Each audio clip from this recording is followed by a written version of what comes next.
Hi friends, இன்றைக்கி நம்ம எங்கே போகிறோம்னா மறுபடியும் வண்டி எடுத்து தான் போகிறோம். நேற்று ரொட்டேட் வரணும். இன்றைக்கி பார்த்தீங்கன்னா 5 கிலோ போட்டு போகிறோம். 5 கிலோ போய் மாட்டியாச்சு. அடுத்து பார்த்தீங்கன்னா பக்கத்தில் வெல்டிங் அடிச்சிருந்தாங்க. அவங்க பார்த்தீங்கன்னா நம்ம வண்டி சுற்றி எடுத்துகிட்டு போயிட்டாங்க. நமக்கு 5 கிலோ மெயினாக கண்டிப்பாக சுற்றி வேணும். வண்டினாவே சுற்றி வேணும். 5 கிலோ போய் சுற்றி எடுத்து வச்சுட்டு அப்புறம் நம்ம கிளம்பிட்டோம். நேற்று ஓட்டின பார்த்தீங்கன்னா ரொட்டேட்ரு அந்த காட்டுக்கு பக்கத்தில் அந்த காட்டுக்காரங்களும் தான் இன்னும் 2 வயலில் அந்த பிள்ளை இருந்துச்சு. ஒரு சார் 5 கிலோ ஓட்டி போடணுன்னாங்க. அப்புறம் போயிட்டு டீசல் பார்த்தீங்கன்னா ரொம்ப கம்மியாக இருந்துச்சு. ஓனருக்கு ஃபோன் பண்ணி நான் இந்த மாதிரி டீசல் வேணும் பிடிச்சி வந்துருங்க அப்படின்னு சொன்னோம். அவரும் நீ தம்பி போய் ஓட்டுக்கண்ணே நான் வந்துடுறேன் அப்படின்னாரு.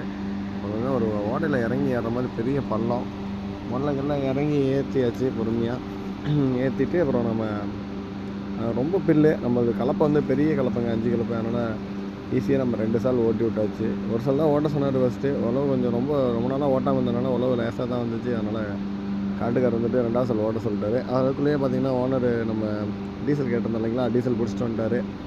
டீசல் பிடிச்சி நம்ம வண்டி ஃபுல் டேங்க் 3/4 டேங்க் ஆகிடுச்சு. 3/4 டேங்க் ஏறினோன்னா சரி நம்ம வண்டி எடுத்து ஓட்ட ஆரம்பிச்சாச்சு. 2 சால் இந்த வயலில் ஓட்டிட்டு அடுத்து பக்கத்தில் மக்காச்சோளம் அறுவடை பண்ண காடு 2 பேருக்கு காடு ஓட்டணுன்னாங்க. அப்புறம் நம்ம அந்த காட்டுக்கு வந்துவிட்டோம். அதுவும் பார்த்திங்கன்னா 2 சால் தான். எல்லாம் முக்கால்வாசி வந்து 5 கிலோ பொறுத்த வரைக்கும் 2 சால் ஓட்டுறதாங்க நல்லது. ஒரு சால் ஓட்டினா கொஞ்சம் கரையாக தான் இருக்கும். 2 சால் ஓட்டினா நல்லா மண் ஃப்ரீயாக குழந்து விட்டுரும். அப்புறம் அடுத்து இன்னொரு காடு சொன்னாங்க, அவங்க காட்டுக்கு வந்துவிட்டோம். அந்த காடும் பார்த்திங்கன்னா 2 சால் தான்.